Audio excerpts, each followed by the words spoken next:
Tribunnews Jaksa memeriksa PPK dan bendahara pada Dinas PUPR Provinsi Maluku terkait kasus dugaan korupsi dana COVID-19.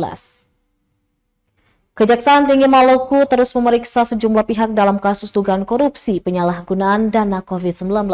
Pada Rabu 17 Juli 2024 ada dua saksi yang diperiksa jaksa. Mereka diantaranya PPK tahun 2020 dan bendahara pengeluaran tahun 2020 pada Dinas PUPR Provinsi Maluku. Kasipenkum dan Humas Kejati Maluku Ardi menjelaskan keduanya dimintai keterangan kurang lebih 4 jam sejak pukul 10 waktu Indonesia Timur.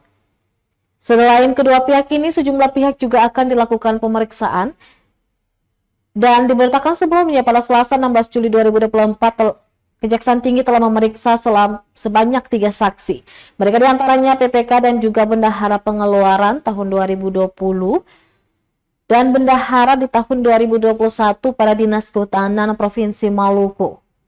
Dengan diperiksanya dua saksi ini menambah rentetan daftar panjang para pihak yang telah diperiksa dan dimintai keterangan.